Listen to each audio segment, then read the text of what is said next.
بھتیجے۔ ہبا ایک خوبصورت دیہاتی لڑکی تھی جس کا تعلق ایک غریب خاندان سے تھا۔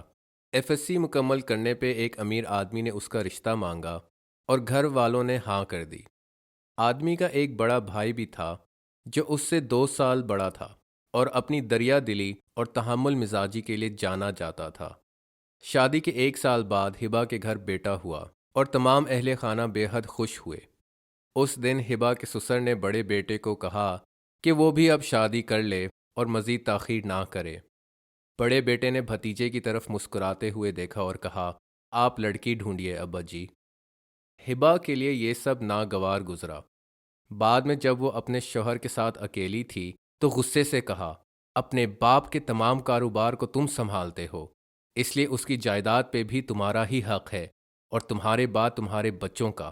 اگر تمہارے بھائی کی شادی ہوئی اور شادی کے بعد اولاد، وہ سب حصے دار بن جائیں گے، لیکن اگر وہ شادی کرنا چاہتا ہی ہے تو اس کے لیے میں ایک طلاق شدہ عورت کا رشتہ بتا سکتی ہوں جسے بانجھ پن کی وجہ سے 1.5 سال بعد پہلے طلاق ہو چکی ہے۔ ہبا کے شوہر نے حامی بھری اور ہبا تمام گھر والوں کو بھی قائل کرنے میں کامیاب ہوئی۔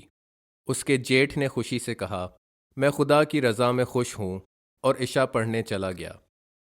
جیٹھ کی شادی ہوئی اور ہبا خوش تھی کہ اب ساری جائیداد اس کے شوہر اور بیٹے کو آئے گی، مگر وہ اللہ کا فرمان بھول گئی تھی کہ ایک ان کا منصوبہ ہے اور ایک خدا کا منصوبہ ہے، اور بے شک خدا کی منصوبہ بندی اعلیٰ ترین ہے۔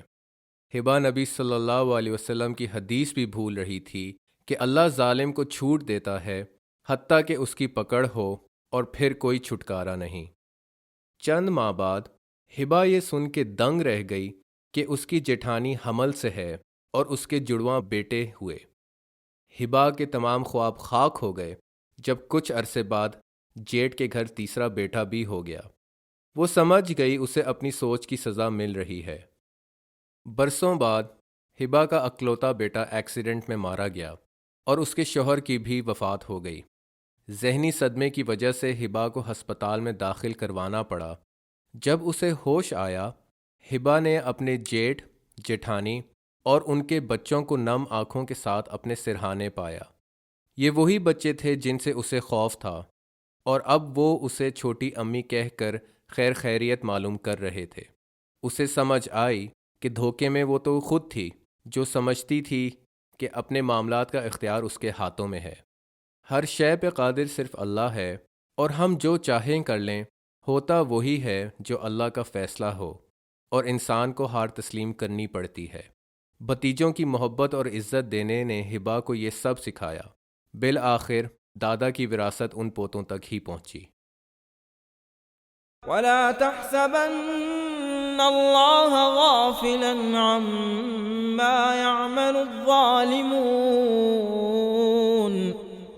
إِنَّمَا يُؤَخِّرُهُمْ لِيَوْمٍ تَشْخَصُ فِيهِ الْأَبْصَارُ مُهْطِعِينَ مُقْنِعِي رُءُوسِهِمْ لَا يَرْتَدُّ إِلَيْهِمْ طَرْفُهُمْ وَأَفْئِدَتُهُمْ هَوَاءٌ وَأَنذِرِ النَّاسَ يَوْمَ يَأْتِيهِمُ الْعَذَابُ فَيَقُولُ الَّذِينَ ظَلَمُوا رَبَّنَا أَخِّرْنَا إِلَىٰ أَجَلٍ قَرِيبٍ نُجِبْ دَعْوَتَكَ وَنَتَّبِعِ الرُّسُلَ أَوَلَمْ تَكُونُوا أَقْسَمْتُم مِّن قَبْلُ مَا لَكُم مِّن زَوَالٍ وَسَكَنتُمْ فِي مَسَاكِنِ الَّذِينَ ظَلَمُوا أَنفُسَهُمْ وَتَبَيَّنَ لَكُمْ كَيْفَ فَعَلْنَا بِهِمْ وَضَرَبْنَا لَكُمُ الْأَمْثَالَ وَقَدْ مَكَرُوا مَكْرَهُمْ وَعِندَ اللَّهِ مَكْرُهُمْ وَإِن كَانَ مَكْرُهُمْ لِتَزُولَ مِنْهُ الْجِبَالُ فَلَا تَحْسَبَنَّ اللَّهَ مُخْلِفَ وَعْدِهِ رُسُلَهُ إِنَّ اللَّهَ عَزِيزٌ ذُو انتِقَامٍ۔